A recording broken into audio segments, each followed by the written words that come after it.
It's hard to believe what's not waiting for me. Someone I lost. Someone special.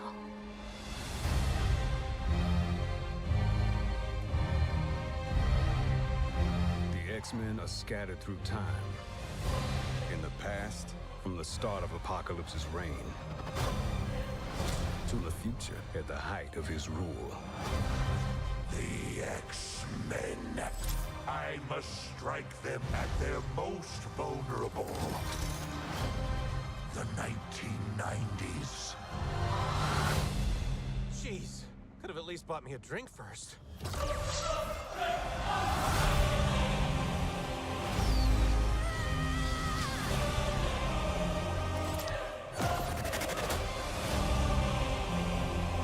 We gotta get the X-Men back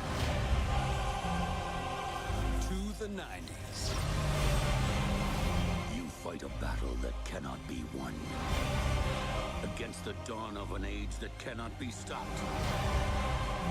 This isn't just about us. It's about everyone we've lost. From the beginning of time to the reaches of tomorrow, we stand together right here, right now. I believe in the X-Men.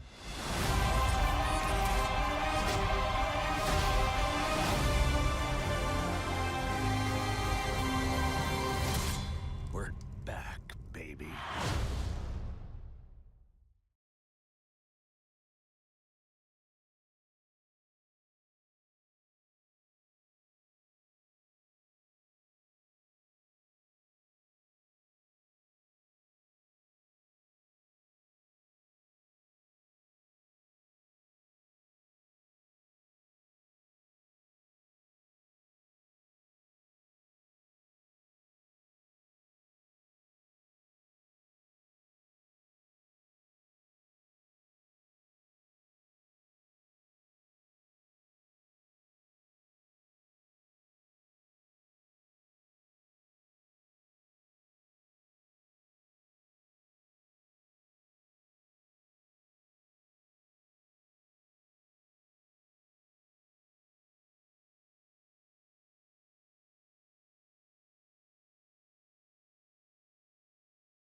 There's such comedy gold in there. Excellent. No, don't worry, we can come back.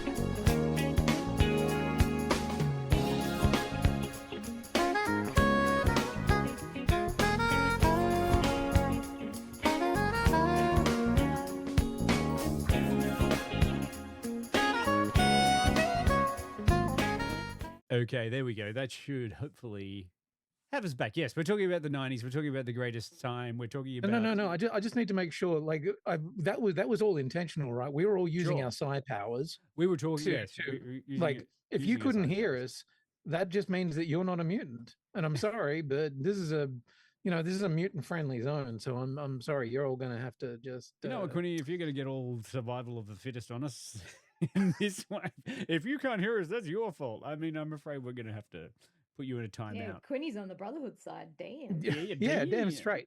Well, he's always been a sucker for Emma Frost. Well, I've never been a sock or anything. I just need you to know that. There we go. There's a lot of running in that game. Not my yes. thing. No, we're back. We're back with X-Men 97 season 2. It's been a couple of years since the first season, and it was a cool season, and it's just so much fun to have this continuation of the OG, kinda, and then it's fucking complicated. Anyway, I don't know. Yeah. Look, what did we think of season 1? Like the first X-Men 97? I enjoyed it. From memory, I think it was good. Yeah. It feels like a gazillion years ago. Yeah, that's kind of the problem, isn't it? Like, this is another one of those fucking series where it's like, well, the first season was great fun. Wait 2 years. Yeah. What? Yeah. why would you like? There were a lot of problems in the behind the scenes, Afterwards. which is yeah, which may indicate why it took 2 years to get another season out of it, and who knows, maybe they just didn't think they were going to be getting enough out of that first season. But I don't know. I reckon if I'd watched the first season as it was being made, I'd be like, I reckon we're pretty good to go for another one. We universally loved the first season of X-Men '97. It came out at 95%. You know, There you go. all the Right, way there all you the go. way back at podcast 357, and now we're doing hell. podcast 456. No Oh, way. wow. Almost 100 podcasts. Yeah, that's 100 Jesus weeks, Christ, guys. that's a long time between drinks, isn't it? Yeah. Well, that's roughly 2 years. You know. No There we wonder go. I can't remember it. It was 100 podcasts ago. Ah, Yeah. there's a We 100. have watched so much shit since then. That's 100 hours. Tell me about it. Yeah. That's almost Yeah. five days worth Literally of podcasting. and figuratively. Yeah. Um, My God, yes. But look, like the first season was really exciting because it had Yep. it had exactly the same vibe and feel, and it ran through. But slightly better animation. Yeah, slightly better animation and a new little bit of updated soundtrack. But it rapidly went through everything. We had big twists and turns. We had Yep. characters die. We had whole storylines done quickly, and then it ended with the X-Men being the X-Mansion being destroyed, and the X-Men being cast through time. And that's where we pick up for X-Men season 2. Yes. Which Yes. is half of the team in the future fighting Apocalypse. Do you want a synopsis on that? Sure. Or... Oh, sure. I didn't want to rain on your parade, Quinny, but I need to know. No. I just you were doing the synopsis. So if you Ah. want to, do you want to just keep doing that with the music? Absolutely not. I'm not going to step on your fucking shoes here. No, Quinny. no. This is what the people are here for, Quinny. And that's why I say to the chat, hello to everyone in the chat. Hi. What shit accent is Quinny going to do for this? This is the interactive part of the show. Yeah. How about Ross Marquand's terrible Xavier? oh, shots fired. I was going to go like a little bit of a hey Quinny, give me a Cajun Gambit. Oh, no. I know he's dead, but Predator Kangaroo is saying Kiwi accent in Tari Elvin's honor, but I don't know. She's currently surrounded by Kiwi accents, so maybe. My other votes are like Storm's unknown accent. I don't know, because I feel like going anywhere near Storm's accent is probably pretty racially insensitive. Actually, could you do it in absolute sassy pants Bishop, who is just pissed off with everyone for making dumb fucking decisions? I'm impressed by how pissed off Bishop appears to be by everything. I know. I mean, like, yeah, as we get into it, but I'm very impressed by Bishop in this season because it's just like, fuck you guys. Okay, right. Well, I will attempt to do once again. I mean, it's culturally appropriative, but at the same time, Bishop is just future man. So let's go with that. No, you're not going to do Cajun accent? No, Queen's going for fuck. urban. Or Southern Belle Rogue. Okay, Southern Belle Rogue it is. Oh, no. Sugar. I love it. Joe's like, why do I do this to myself every week? Okay, do I have a musical base? Yes, you're going. Okay. Oh, sugar, the team is fractured and scattered across different eras in time after the explosive events of the season 1 finale.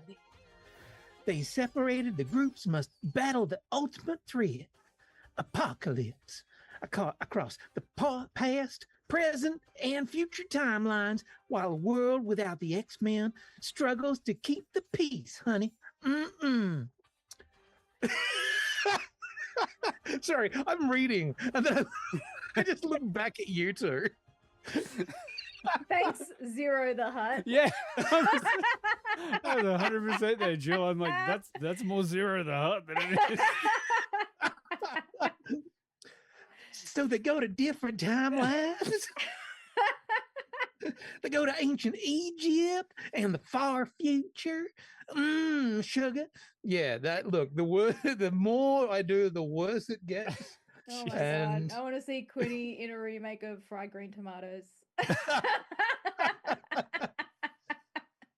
In my remake, the fried green tomatoes will eat you. Oh no. Yeah, a crossover Attack of the Killer Fried Green Tomato. Yeah, yeah. I would be in for that. Yeah. Oh, dear. Yes. It's getting pretty close to Mr. DNA, isn't it? Oh my god. Jeez. No expense spared. Actually, it's almost a little bit of the fucking what's the name from the TVA too. Yeah, Miss Minutes. Yeah. Is it though? Because I'm gonna go. That's some Zero the Hutt heavy action. It's only because my voice is so masculine. Of course. I couldn't. When I think of Zero the Hutt, I think masculine. Yeah, well, it's a fine combination of a masculine voice trying to do a feminine Southern belle that ends up somewhere in the middle of Zero the Hutt. Dear. Thank you for that, Quinny. Also, thank you. I like Karina's comment as well, Quinny. We love you. We don't respect you. Sometimes we just got to support him no matter what. We know he's doing the wrong thing, but you just got to be supportive. Well done, Quinny. Anytime. Yeah. I'll see you next week. Yeah. Look, this is the whole. Well, actually, you were right to point that out earlier, Jill. It is only 6 episodes are out so far of the 9, so we still have 3 episodes to go. So we can't technically give a whole lot of stuff, but we're getting the vibe. We are. It's down. Yeah. And there have been some interesting episodes that have dropped so far, and some things that, maybe not as tightly as the first one. I don't know. Yeah. Well, kind of. I mean, look. Fuck. For anyone who was there during the 90s, the cartoon is based on the comics that came out in the 90s that are so complicated, because this was the golden era of Marvel, of X-Men crossing shit over. Like it wasn't just the X-Men; it was everyone. It was crossover city. They kind of started and they did those things in the 80s between DC and Marvel doing big crossover events, and then they sort of perfected it with the multiple fucking lenticular covers and this is peak fucking 90s comic book collector period. And I do kind of like one of the reasons I always love the X-Men cartoons is because they'd have a fucking tilt at doing some of those big storylines. Like, they did the Dark Phoenix, they did the classics. I think they did like Fatal Attractions, or at least they had a go at doing Fatal Attractions. At one point, they even had a go at trying to do the fucking the Age of Apocalypse, the one where they there's a whole alternate timeline where there are different cool designs that are very 90s. A different Apocalypse. Remember the Age of Apocalypse? Wolverine turned up in the Deadpool and Wolverine movie. Which was the one where he didn't have one hand. Oh yeah, that's right. Yeah. Come on, man. Yeah, no, I'm with you all the way. I quite enjoyed it because it also did that thing where it had overarching episodes that all were together on a singular story, and then just one episode that is like a bottle episode, and then they go back to another sort of arcing story thing, and I'm like, that's exactly like the comics.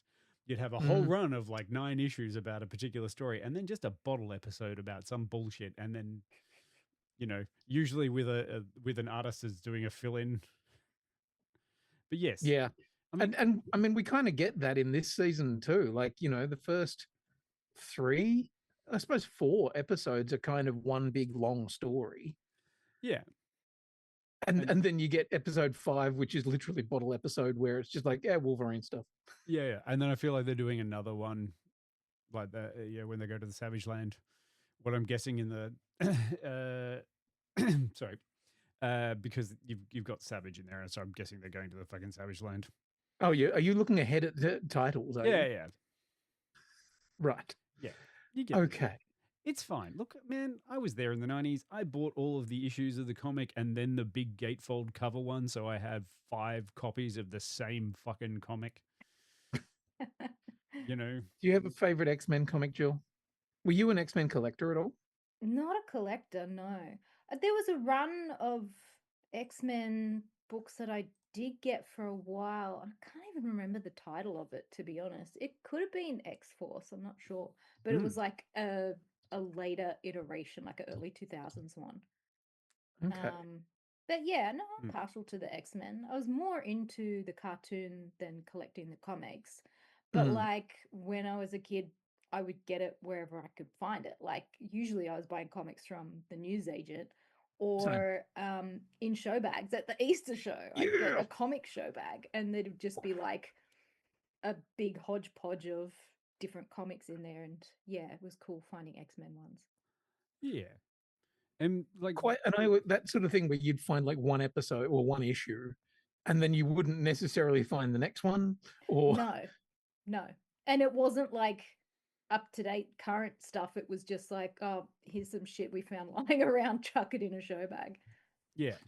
What have we got some leftover ones? Yeah, no worries, it's okay. Yeah, we can do that sort of stuff. I mean, you know, some of the things that I liked about this television, like this season of the X-Men, is they started to expand onto what I remember from the 90s and those comics too. Is like, oh, well, the original X-Men are now X Factor, but then there was also a change there because X Factor then became like a government X Factor. And then we have X-Force, which is Cable, because he's more of the hardcore one. And then you've got multiple X teams, and it's like, I got very excited when they did the episode that was like they redid the titles and everything, and it was X-Force. Yeah, because that was fucking peak Liefeld. Yeah, that was just shoulder pads and fucking gigantic guns and ridiculous pockets, everything with pockets. Yeah, and I was like, oh, and the eyeliner. On Cable's one eye. Yeah. Because that's not natural. Yeah. He draws that on every morning. Maybe he's born with it. Maybe it's Maybelline. It's actually Maybelline. Like all of that stuff. Like, I mean, and I have to say, from what I've watched of this second season, I'm impressed by how much they've managed to cross-pollinate a whole bunch of separate storylines and mix and match a little bit. Like, it's not traditional X-Force because it doesn't have a bunch of the characters that were in X-Force. Like, why the fuck is Psylocke in X-Force? Oh, wait, she was in X-Force, but it was later. Like Dark X-Force. And then, this X-Factor. I'm just looking for that gonk. What's the X gonk? No, you got to have tradition. I mean, they've got ship, for fuck's sake. Yeah. The Celestial ship, which is X Factor's ship, and X Factor is the original X-Men, not this X Factor. Man. I know, dude, it's so complicated. I get excited with these things where I see characters from things that I know, and I'm like, oh, look at that. They're using characters from Generation X, which I must admit, I'm one of the very few people in this world who actually likes the Generation X TV movie. Yeah, that's because you're a weirdo. It's true. Did you ever see that, Jill? Was that weird knockoff TV show from the 90s? Well, it was sort of the pilot. What am I thinking of? No. Are you thinking Mutant X? That's what I was thinking of. Yeah. No, that was where like, that was still kind of X-Men-ish, but not really. No, it was the first X-Men. Actual X-Men film ever put on film was a TV pilot movie called Generation X, which had Banshee and White Queen, Emma Frost, as the teachers of a bunch of teenage mutants who were in their own school. And it's based on the comic book series of Generation X. Which was weird because it had half of it. Yeah, it was a strange. Yeah, it had the ones they could do on a budget. Right. Yeah. And a bunch of those characters shows up in background shots of this. And I'm like, fucking sick. Yeah. It feels like so much of the 90s. And had Matt Frewer in it, wasn't he? Yep. He was the big bad guy. And it really should have been fucking like the Shadow King, but it was not. No, it was very not. And it is incredibly 90s mall catalog coded. If you see posters and stuff for it, you're just like, oh, wow. That was very much in the 90s. That's before we even knew what a superhero was. This was in the time of the Dolph Lundgren Punisher and the Fantastic Four film that never really went anywhere. But that is not what we're talking about. We're talking about this cartoon, which is about X-Men. Yes. You know, two separate timelines. You know, Charles and Magneto are in the past dealing with the rise of En Sabaneur. And then you've got the rest of them in the far-flung future. Scott and Jean and Baby Cable in the future, trying to rescue that, and they're all sort of fighting at cross purposes. And then you've got people in the current timeline who are like, the X-Men are gone. What are we going to do? Boo hoo, boo hoo. I know. We'll become a government-sponsored group. Well, and I like that because you've got in the current timeline, you've got X-Force who are, you know, doing whatever they can to try and bring these guys back and also keep mutants safe. And then the government going, okay, we're going to do our own government mandated X Factor. Yeah, which is with a lot of similarities to ICE. Like there's a lot of that kind of like, you're doing the wrong thing. It's like, wait, who says what? What do you mean wrong? I'm trying to. We're just going to put you in this. Hookers, we've got Havoc and Polaris. Exactly. Yeah. It's cool fucking seeing Havoc. I love Havoc. I did like Jubilee's like dig at Havoc by going, oh yeah, you and your off-brand Cyclops. I was like, to his face. Yeah, but also his costume is a Gambit knockoff as well. Yeah. Well, it always kind of. Well, actually, I think Havoc came first, but yes, you're correct. I just like the. But in the 90s, he definitely got the big collar that Gambit gets, like the cool puffy collar thing. And correct me if I'm wrong, but I was watching this too, and we haven't seen it yet, but there is definitely the X-Men uniforms that come from the Morrison run, which is but they haven't come yet, have they? They weren't in. They have. We saw them briefly. Right, like the black ones with the big yellow kind of puffy jacket. Yes. Oh, that one. Yeah, that we do see some of in episode 6, which so it's interesting. They are kind of going through the timeline a little bit of what the characters wore through the 90s. And they're giving lots of fucking nods to almost every time period of the X-Men in there. Yeah. Like, you know, we get Wolverine, who is Bone Claw Wolverine, full feral with this stupid fucking head scarf thing.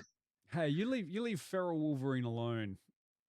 They can't do all this crazy shit. They are really compressing stuff. So I sort of go kudos to what they're doing while giving a nod to, but they're also like, it's not this, but we understand that you may want to bitch about that, but just go with it.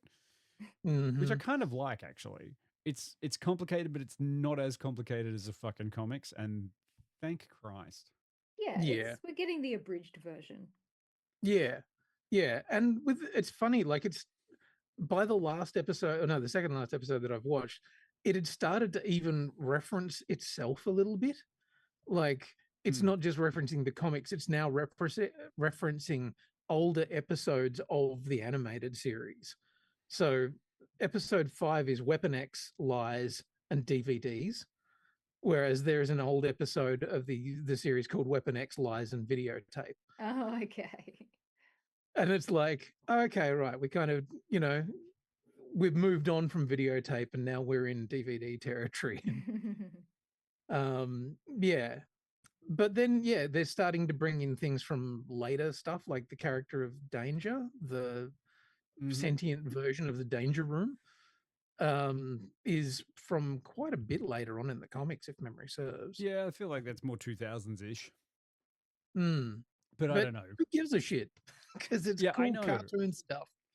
It's fun. It has the good old X-Men vibe, and this was back in the time when this came out, where we didn't have the Marvel Cinematic Universe trying to dominate everything, and this was giving us what we wanted. We wanted all this sort of fun stuff, and now we're getting a rehash of the X-Men that are coming into the Marvel Cinematic Universe. So there's going to be like 2 versions of X-Men, but I like this cartoon version because it's fun and exciting, and stuff will happen.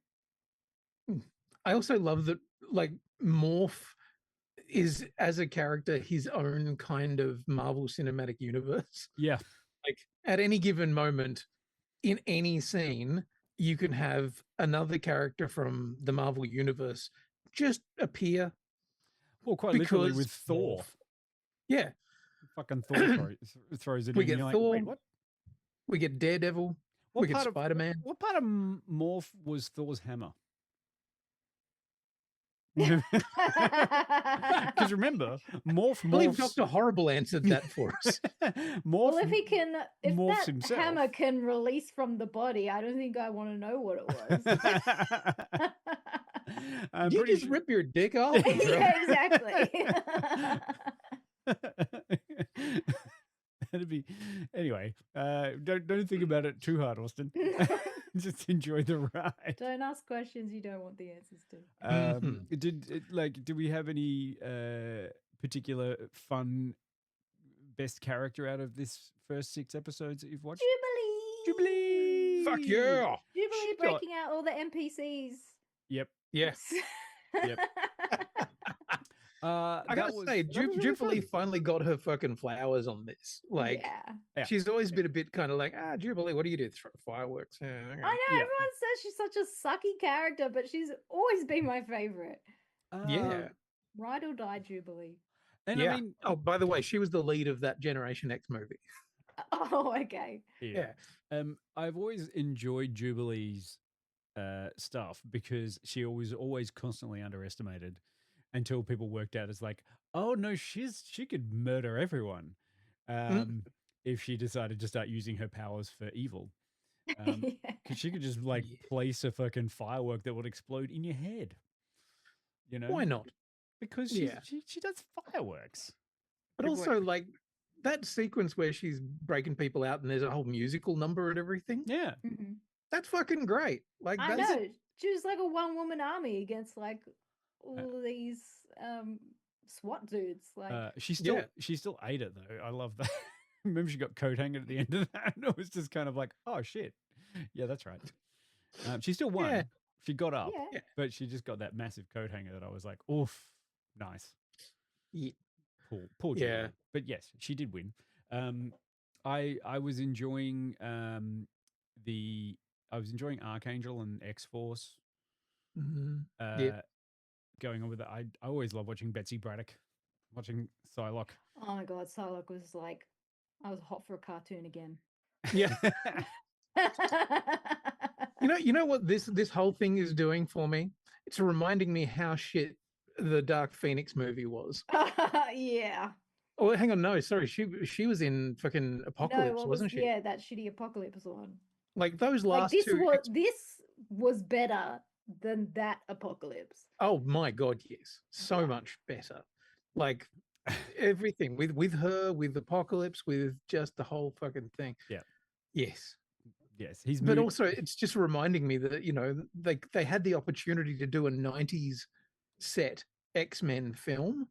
Mm-hmm. And in that moment, they chose to do the most boring shit costumes and be the least 90s they've ever been. And it's like, I mean, this is why I think this is still interesting and fun to watch, is because it is very 90s. It's still very colorful.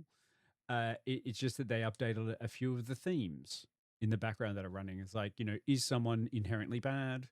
Is it good versus, can you change? Can someone change? Is it like, who are all these things? Maybe a bit of a slight misstep by having Kang in there.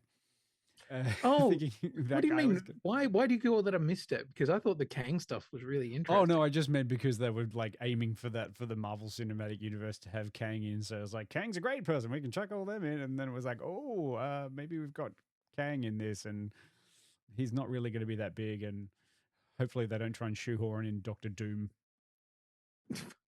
We will see. I thought that was kind of interesting though, because I did read that they originally had wanted to get Jonathan Majors to do the voice of Kang, and then they didn't, and it was John Delancey from fucking Star Trek Next Gen, which also is lovely because that is kind of referencing a whole thing that there was quite often a lot of the Star Trek characters who did voices for a bunch of the cartoons back in the 90s. So cool.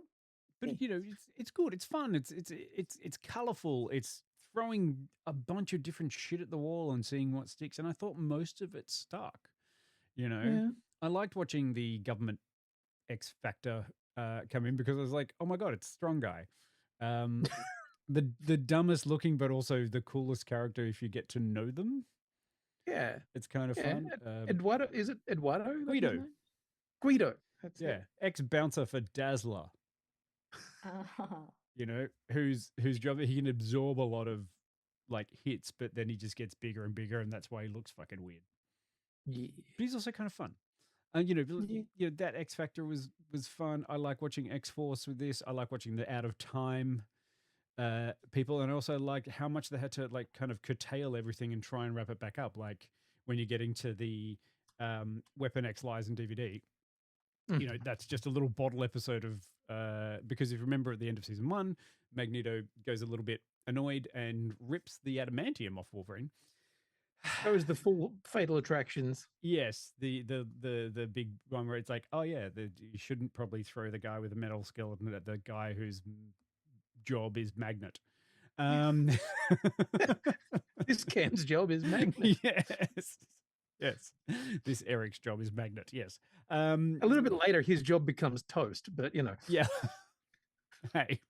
Damn. Spoilers. Ow. Sorry. But the you know, we have to go back and get the adamantium back onto Wolverine somehow. There's a little part of me that thought that was a little too fast. I was kind of like, no. There are at least a few years in there where Wolverine was getting around with fucking bone claws. Yeah, but if you read any of those ones, that was dumb shit. It was just fucking boring. Like, it's like, oh, he's got bone claws and he's sad, but he's also feral. It's like, okay, just give him the fucking metal back. Make him cool again. How have you been going with it, Jillaro? And you're allowed to be completely honest, because I know that I've got some thoughts as well. I kind of left it to the last minute to start watching it. I've been doing other things, but I thought, oh, Saturday morning I'm going to do the old thing and watch cartoons on the couch. And I kind of got up late and then I made some breakfast and I had it on, but then I started looking at my phone and so the TV just didn't stand a chance. The whole thing played, but I wasn't really watching it. Gotcha. Yeah. Yeah. Look, I was in and out for like scenes. I saw Jubilee's big moment. That was good. But like a lot of the Apocalypse stuff was boring. I don't particularly enjoy that character. So I didn't even know that Kang was in this because I was not paying attention. Right. Completely missed the cameo by Captain America and Black Widow in one of the episodes. And which is like bizarre for me to just completely have missed it. And I couldn't even tell you what episodes 5 and 6 were about. I looked up at the end of episode 6 and I was like, oh, that person was dead. And so I'm like, oh, better watch the next one. It's not out. Right. So it hasn't perhaps captured you as tightly. I'll wait until the final 3 episodes are out because like an hour and a half is doable. But 3 hours was probably asking me too much. Yeah. Sure. Yeah. I mean, no, that's fair. That is fair. I've got things with it.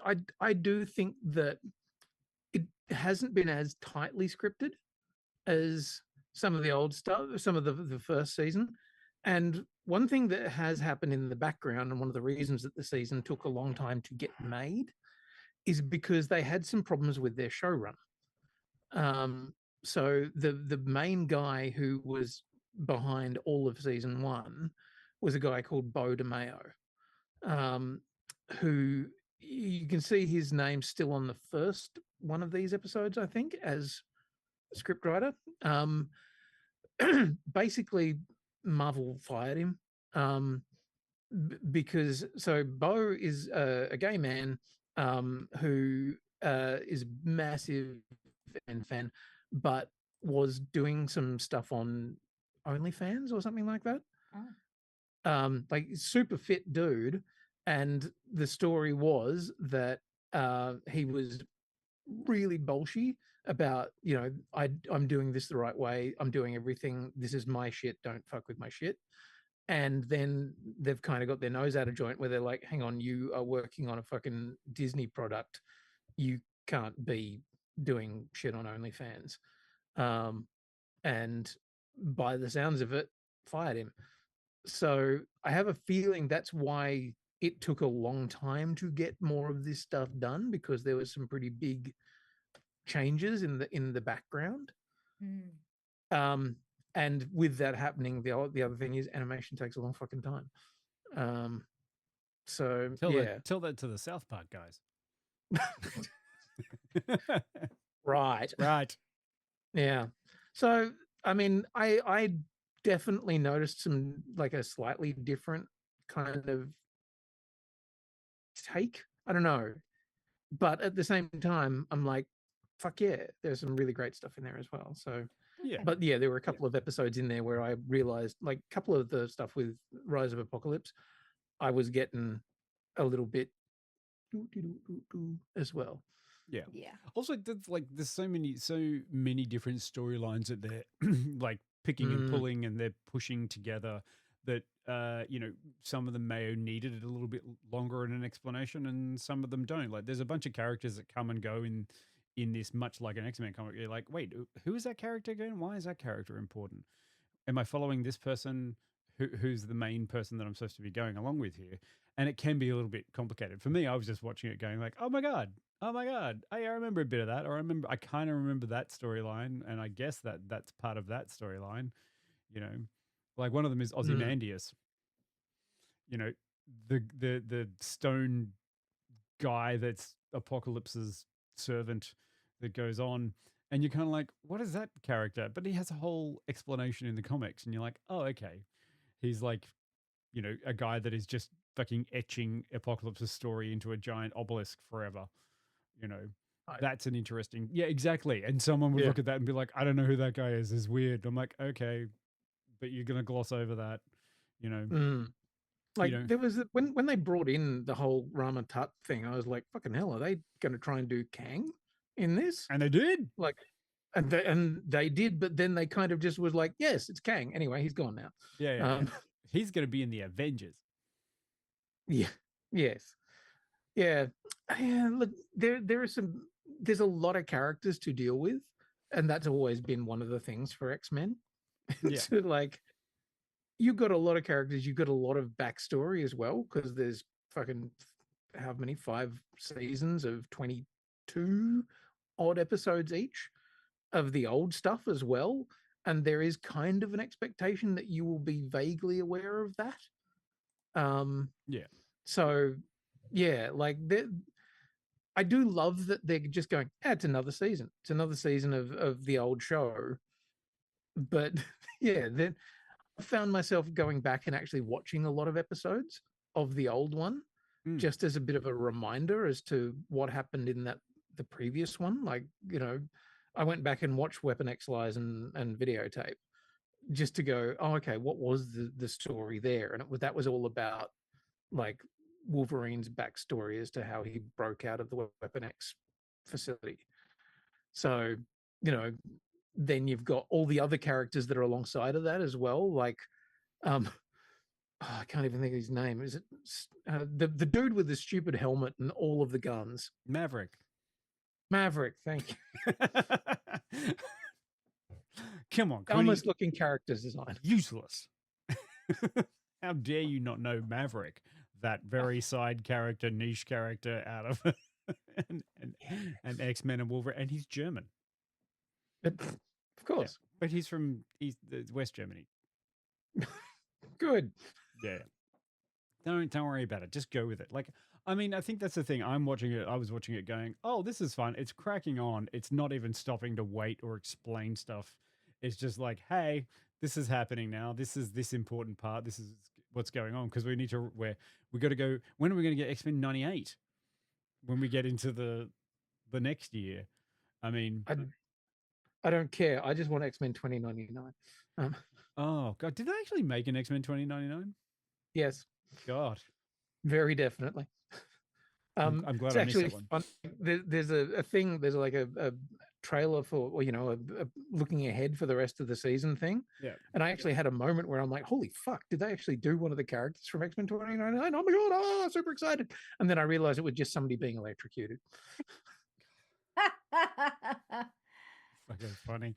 My only concern with this is because we've been like X-Men is such a strange franchise. They gave it a crack of doing their storylines in the live action, and it kind of went a bit to hell because it's so convoluted. And now we've got this cartoon show, which is actually quite exciting and able to throw a bunch of shit at the wall and see what sticks. I'm a bit scared in the future if they decide they want to start doing the live action X-Men films again, because I don't need another fucking origin story, and I don't need to see the Dark Phoenix saga again. It's been adapted so many times.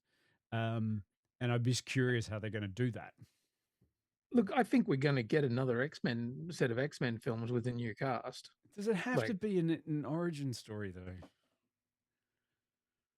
I guess we'll find out after Doomsday and Secret Wars, because I don't know, but we're definitely getting like they're looking to bring the X-Men into the main MCU as like a going concern. So I feel like Jill's gonna die.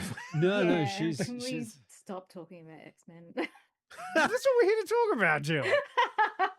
Can we fucking rate it, please? Okay, Actually, can you guys rate it, because I didn't watch it? Let's be honest. You don't feel like if you were to rate it, would be inauthentic for Jill to rate this one on that. Look, I'm having a lovely time with it. I'm going to say I'll give it a 90.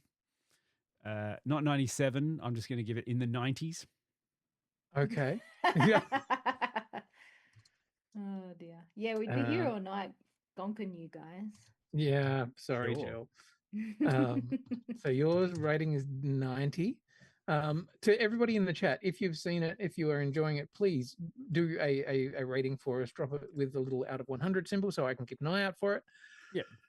I am going to go a little bit.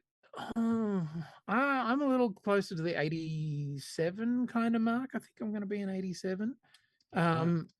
I don't think it is quite as tight as season one. And yeah, like I don't know, maybe it's also jumping in to areas of the X-Men that I don't remember as well, like in terms of what happened in the comics and stuff. Sure. Like I was right there for the 90s, and then later in the 90s I wasn't. Yeah, you discovered things that didn't need. Yes. I'm going to change mine then, Quinny. My vote is now 93. If you're going to go 87, I'll go 93. There you go. You just right. Okay. Grading against the curve. Wow.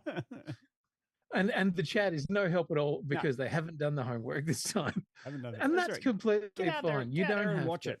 It's good just to see strongman. Yeah, strong guy. Like, sorry, not strongman. Strong guy. The main thing for me is I want another like intro sequence.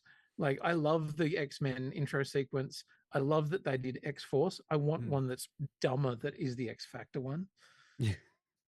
Either that, or I want them to do Excalibur, because so many X teams. Should we go into the little clip and then come back and talk about stuff? Yes. Sure. All right.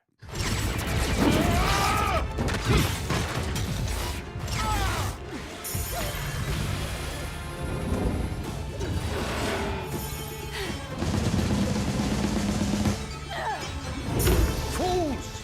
Who are you to stand against that which is eternal?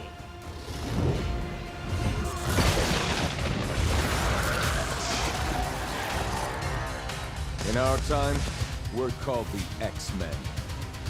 Arctic winds freeze their icy hearts.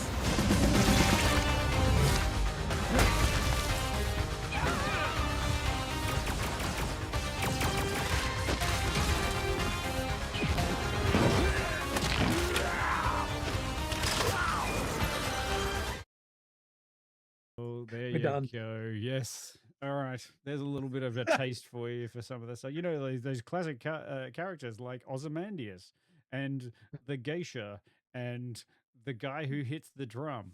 Little drummer boy.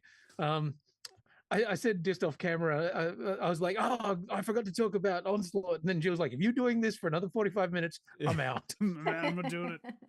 And you know what? Fair enough. Yeah. Point made. Yes. Look, in spoilery terms, what have we got? The spoiler logo's up now. Was there any big reveals, changes, things that you thought were, oh my God, I didn't believe they'd go there? No, you're just happy for them to go there. It's okay.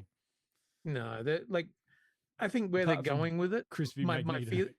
Sorry. Apart from Crispy Magneto. Well, yeah, fucking that was ballsy. I gotta give that. Like, you know, like straight up fucking destroying Magneto. Okay. But I thought it was. I'm 100% sure that that's leading to Onslaught. But anyway, Yeah. Jill will die. Jill will die. I mean, I was impressed that they brought out the Brood, which is the alien knockoff. Which is the one.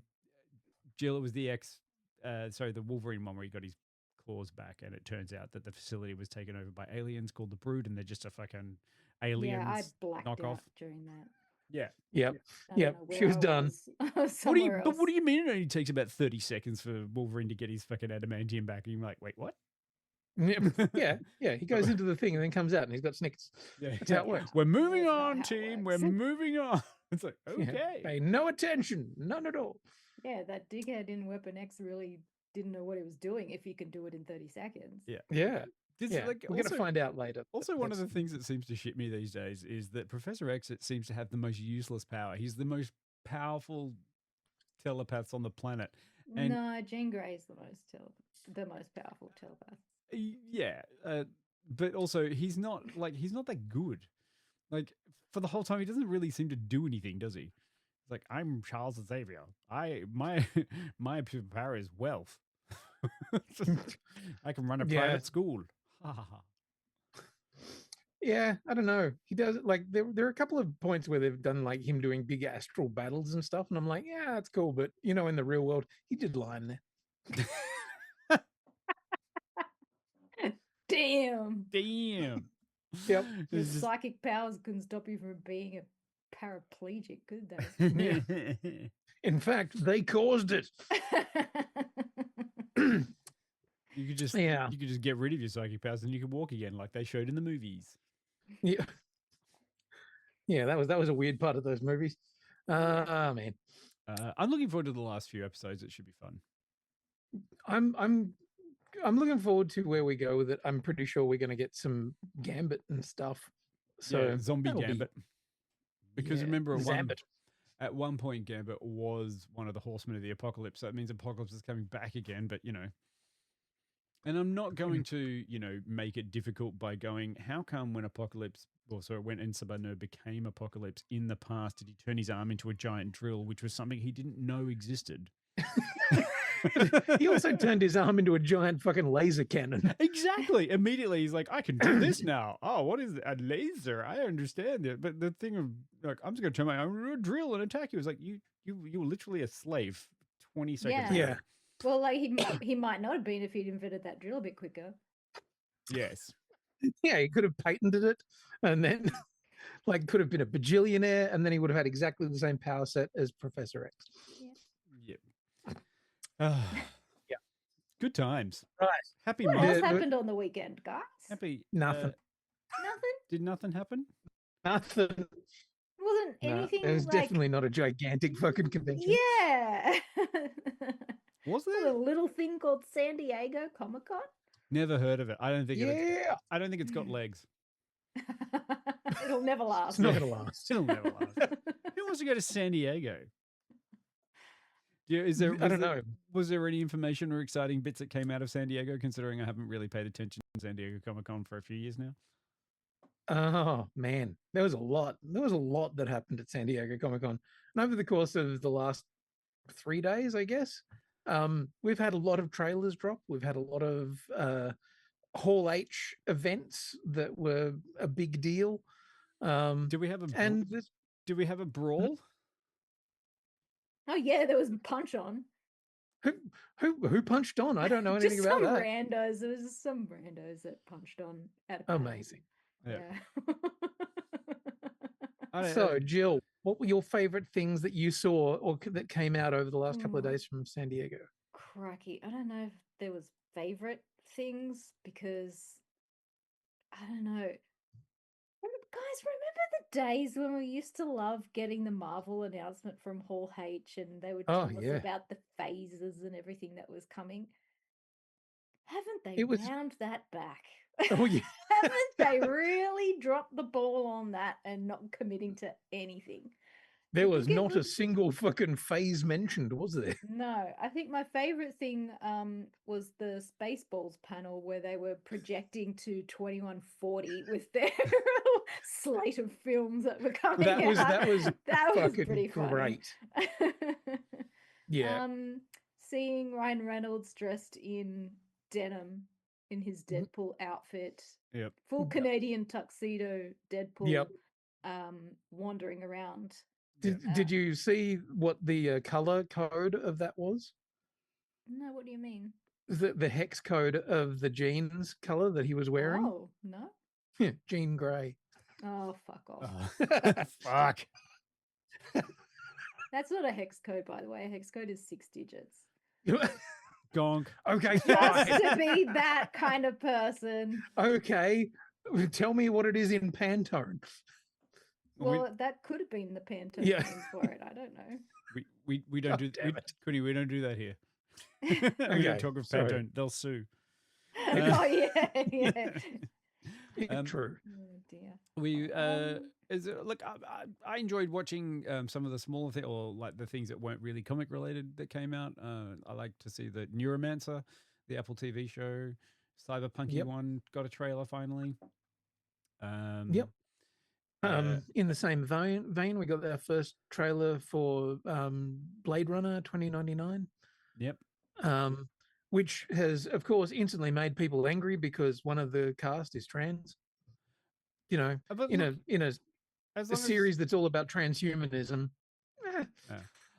as long as Spider-Man turns up, I'll be happy. Because you got to have you got to have God damn Spider-Man it. in 2099. What are you talking about? Was it look? My wallet cried a little bit, as it always does at SDCC when they announce toys. But I have to say, it wasn't really a great excitement because a lot of the toys were coded towards the Mandalorian and Grogu movie for Star Wars, and I was like, "Oh, that didn't do so well, did it, guys?" I was like, "Here's all these things from the movie you liked, right?" And everyone's like, "We didn't really like it, but we have a lot of toys for it now." I'm like, cool. Great. But I won't make the same mistake as I did with the Solo toys. Oh. Yeah, which is Did you not buy buying the them. Solo toys? No, and now they're so fucking expensive. Anyway, Right. that's enough of me. What did you think of the Marvel stuff, Jill? Like, I know we didn't get anything much in the way of big fucking long term No, I plans mean, they or kind of, anything. well, yeah, we got the announcement that Ryan Gosling will now be Ghost Rider in an upcoming project. Let's hope it happens faster than Blade. Can't really tell you any other information I saw about Marvel, I don't think. Yeah, there was there was a fairly light amount on. Usually it's like, we're doing this and this TV show and these 3 movies and this is coming. It's like, nope. Yeah, exactly. It's all very quiet. Yeah. Yeah. There's something I wanted to point out. I don't know if you guys have been noticing in like the trailers for Avengers Doomsday, but at the end they advertise a thing called "See It in Infinity Vision." Have you noticed that? I have. Yeah, and I don't know what the fuck that is. Tell you about the scam that is Infinity Vision. Tell us. It's not actually anything. So it sounds something like IMAX or Dolby or whatever. Like it sounds like it's been filmed in a particular way that would be better to see in Infinity Vision than on a regular screen.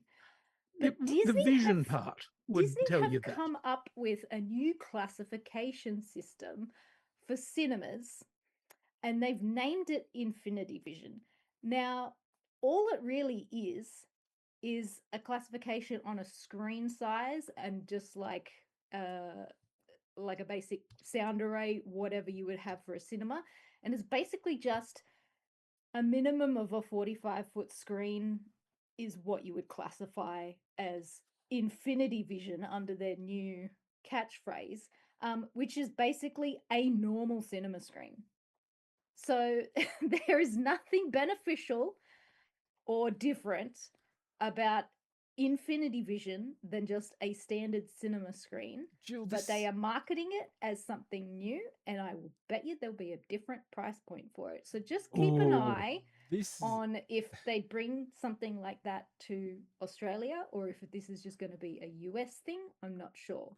I would never have thought that Hollywood would have done any of this kind of weird stuff. Like, you know, I'd never remember CinemaScope or Panavision or any of those things that came out. Like, you know, so it has not been filmed on a special camera. There's no treatment or whatever to it. It's just, this is the fancy word we're going to use to classify a standard cinema screen that this will be shown on, and that meets our requirements. I'm going to watch it the way Nolan intended, in a colormorphic Game Boy Advance screen. Which, by some standards, will still be considered Infinity Vision. Because the bar is very low. And they will still charge you. Yeah. And it only comes with a subscription service. So don't fall for the Infinity Vision scam, guys. Yeah. You heard it here first. I mean, you know, like Disney's history of adding infinity to things has always worked out great, hasn't it? There's a whole shelf of things collecting dust. Yeah, I look over at my Disney Infinity toys and cry. Man, I fucking love that game too. Look, hey, it was a good concept. I thought it was great. I was always into that Toys to Life thing, but that But yeah, you've got to actually keep supporting it. That's the thing. Yeah. So the one thing that I did see that made me go, what? From this SDCC, a big shout out goes to biggest dickhead on the face of the planet, Johnny Depp. I saw this Scrooge teaser trailer. Yeah. Like Johnny Depp decides that he's going to do the whole promo thing for his new movie, Ebenezer, and come out in full costume and everything. Mm-hmm. And nobody gave a fuck. Oh, jeez. Not a single fuck was given. Sorry, I zoned out there for a second when you said Johnny Depp. Yeah. Like, what the fuck was that all about? I didn't even bother watching the trailer. I just saw a news story that Johnny Depp shows up in full costume, and I'm like, of course he fucking does. Next. Yeah. Did anyone care? No. Nope. If it's not a pirate movie 15 years ago, nobody cares. Yeah. And I mean, it looked like a Tim Burton film, but I don't know that Tim Burton was actually involved in it. So it's just like, yeah, Johnny, you're just trying to do your hits. If there's one thing but that's the thing. They're premising this whole teaser trailer with he brought us Jack Sparrow. He brought us Edward Scissorhands. Like, this is supposed to be like his next big character performance. Yeah. If there's one thing that the crowd at San Diego Comic-Con is really after, it's Ebenezer Scrooge. Yeah. Big They're comic all movie. Big Charles Dickens fans at Yeah. DC. And you know what? We've got a definitive Ebenezer Scrooge. Do we? It's from the Muppet Christmas Carol. Yes. Ah, okay. Yep. Yeah, Michael Caine is the definitive fucking Ebenezer Scrooge. We don't need another. Sure. Thank you. We're done. I thought you were going to talk about Bill Murray, but sure. Well, I mean, he was pretty good, but still nothing on our man. One thing I did like, I think we saw a trailer for Lanterns. Oh, okay. I did actually like that better than the, because I got more of a vibe for it, and I'm like, oh, okay, that's actually way better than the previous teasers. Yeah, like this one, they're really kind of, you're going, oh, okay, so it is actually about Green Lantern shit. It's not just two guys doing True Detective, but they happen to have glowing one rings. of them's Jon Stewart, right? Yeah. So yeah, it's Hal and Jon Stewart, and nice. This one they're very clearly saying that he's training up John to be the replacement. Yeah. But we get to see a bit of Sinestro.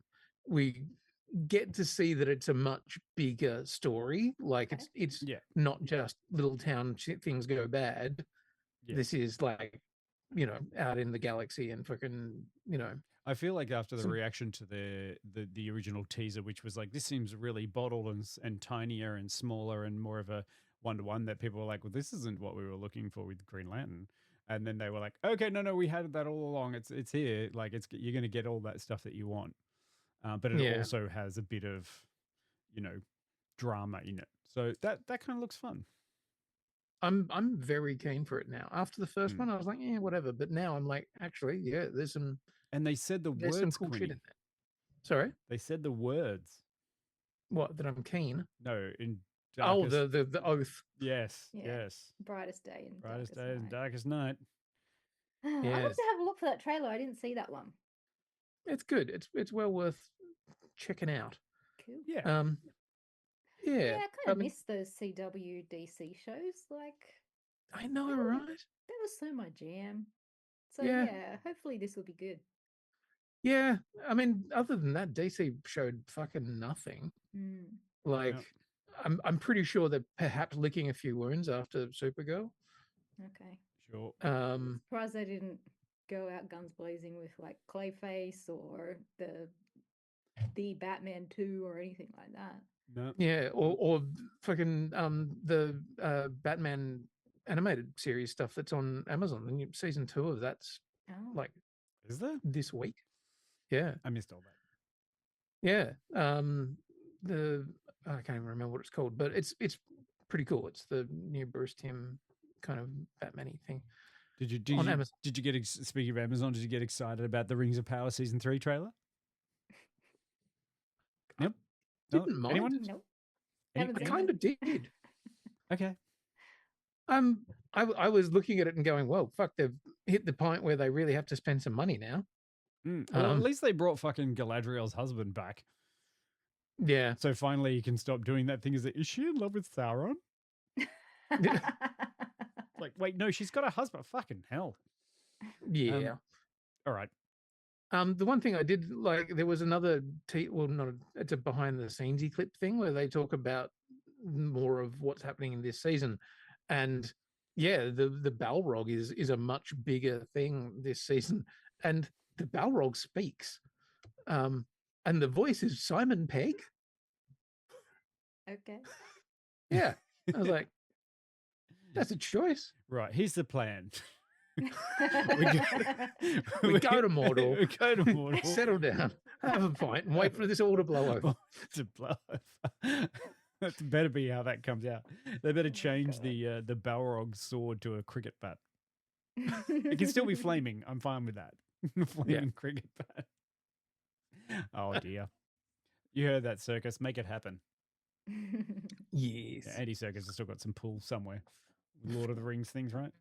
Yeah, there wasn't much else that came out of San Diego Comic-Con that I was like, oh, that's exciting, that's fun, this is cool. It was like, nah, it's pretty quiet this year. I feel like everyone's hedging their bets. Like there's a new trailer for a TV series of Carrie, the Stephen King story. Like, okay. Nah, doesn't really bother me. We've got too many other things. Like, I mean, I thought it was very interesting that they didn't have so much about Spider-Man, even though it premiered this week. Well, they're doing a world press conference right now. Like they're doing the junket. Oh, are they still on? Is it still going? So I thought San Diego Comic-Con finished like yesterday. No. The Comic-Con finished, but they're doing the junket for Spider-Man. They're doing the world tour junket for Spider-Man right now. Yeah, so right. They're not going to be at. So they had John Bernthal show up to the Marvel panel to basically go, what the fuck, guys? We've got a movie coming out in 3 days. Why are you not doing any promo for our fucking movie?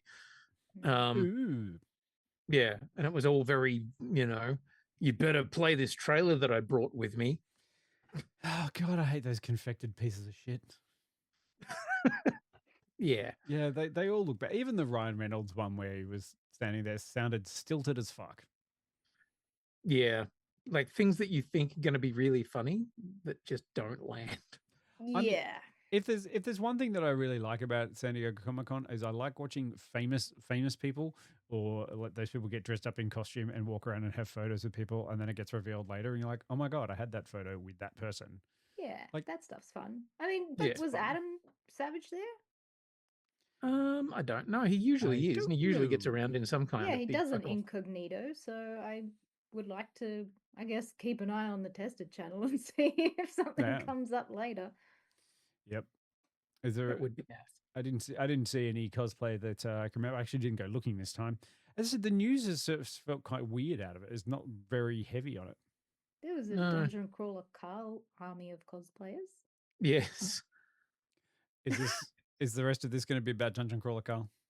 I just want to know, Can mate. be if you want. Yeah, yay! Yeah. We did get to hear a little excerpt from the next book. Which I have assiduously avoided. Oh. Yep. Like I was like I don't want to listen to that because I don't want to hear a little line from the book. No, but the one thing I will say that was very exciting about the Dungeon Crawler Carl panel was the announcement of the first piece of casting, which has then, of course, because the internet is a terrible place, immediately divided people. Has it though? I don't know. I haven't seen actually. Yes, it really has. Oh, If you like chronically online with fucking threads and shit like I am, yes, it has made a bunch problem there, Quiddy. Yeah, You're it has on made threads. a bunch of fucking people angry because you've got two different groups of people who have experienced Dungeon Crawler Carl in different ways. The people who have listened to the audiobooks and the people who have read the books themselves. And the people who have read the books themselves have their own voices in their head. And so they will cast based on whoever the fuck they feel like best matches the voice in their heads. So I don't know. I've talked to you both, and like, what were your visions of Donut's voice? Quinny, as much as I love you, I don't want to get into this on a podcast right now. Okay. At 20 to 9. Okay. I'm really fair ready to wrap up tonight. No. Okay. We can have that at another time. Maybe we'll do a whole podcast. We'll do a whole conversation about it another time. But yeah, okay. Although if there's one sad little bit of news over this last week is we had to say goodbye to Bill Oddie. Yeah. From the goodies. So 2 down, 1 left. Graham Gardner's left. But if anyone remembers the goodies, it was before your time, wasn't it, Jill? You missed that. You missed that boat. Just a little bit. Just a little bit. Yeah. Yeah. Yeah. It was an interesting show that ran not that often in the UK, but here in Australia ran through most of the fucking 80s and 90s on ABC through endless repeats. Yeah. And you raised a whole generation of fucking weirdos. And I did love Bill Oddie on that because he was just relentless in his creativity of doing all the songs. All that, there's always a song and a ditty and a little like musical number that he wrote all of them for every single episode. And then he was really into bird watching, and that's all he did for the rest of his life. And he was well known for that. I thought that's just nice. Yeah. Yeah. One of those people you're like, oh, he seems like a nice guy. And at 85, that's a pretty good innings. Yeah. Yeah. But yeah, I will remember that. And go and, if you don't know the goodies, go and watch the goodies. Yeah. Some of it's not real great because it's dated pretty heavily, but like, that's like most things these days. But some of it is funny. Some of it's very funny. Some of it's very racist now. Yeah. Some of it's terrible. But I mean, I think you get all of that. If you go back and watch anything. Just remember where fucking Mickey Mouse came from. Yeah. I'm not gonna explain it. Go back and look it up. Watch all the old Mickey Mouse cartoons, and then you'll be like, "Oh my god, that's racist." Like, yep. Mm-hmm. Yeah. Speaking of that, that's the end of the month. It is. And what are we going to do next month? We didn't even talk about the Odyssey. Because we're waiting for the Grok version to come out. No, I want to see the white racist version of the Odyssey. Thank you. I'll be waiting for Elon Musk's AI generated, more historically accurate. No, thank you. Yeah. I mean, I thought it was bad enough that nearly everybody in that had an American accent, but okay. Yeah. Let's make it worse. Yeah. I just love that they go, but it's not historically accurate. Like, are you fucking kidding me? Yeah, it was mythology, you dozy fucks. This is a fake it's story. Not history, you dumb fucks. Yeah. This is they go and meet a cyclops for fuck's sake. Like, a storybook. Yeah. It's never happened. Anyway. Yeah. Not real. Yeah. And also, but if it was historically accurate, that'd all be brown people. Yep. Anyway, we can't be here. The internet is a terrible place, and that is why it has killed all of us this month. Yeah. If you've got any suggestions for what we should be doing in August, let us know. But we have already got a bunch of things in our little back pocket that we are probably going to do. So please feel free to. Hey, look, heads up, like an early one, get onto Ride or Die. There's a few episodes of that to get out to watch, and it has actually been very fun. So hopefully we can get onto that one in August. Mm-hmm. And a couple of other things, probably a Spider-Man. Spider-Man. Before Tom Holland. Before Tom Holland gets too old to play Spider-Man. Because that's the danger. It's a brand new day. He'll be fine. Just de-age him. Sure. Yeah. That sounds good. He's no longer got the boyish charm. He's married now. He's too old to play Spider-Man. Still pretty fucking boyish in comparison to you and me, Dion. Hey. No, I consider myself more of the Aunt May version. You know, I was going to be one of the hot older people. That's where I'll sit. I'll sit there. All right. Right. Well, thank you so much for joining us. We have enjoyed your company. Thank you for watching the things, and we will stick a pin in it, and we will come back and we'll see you next month, I reckon. See you next month, which is in like a couple of days. But we'll come back and we'll put the stuff up there. And if you have any suggestions, let us know. Hopefully you go and watch the rest of X-Men 97. Yeah.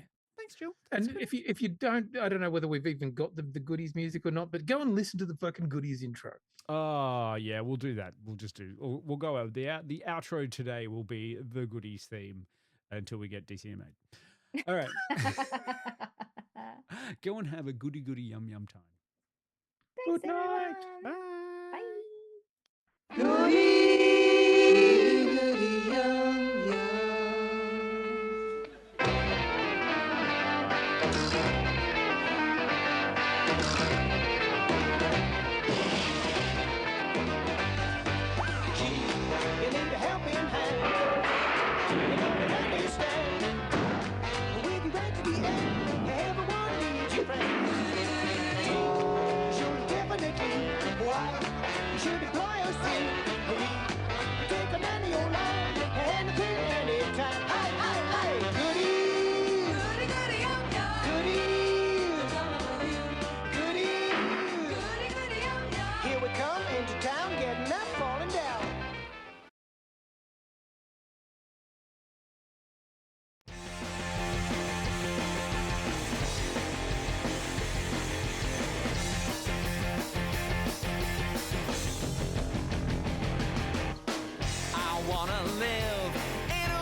Cubicle downtown.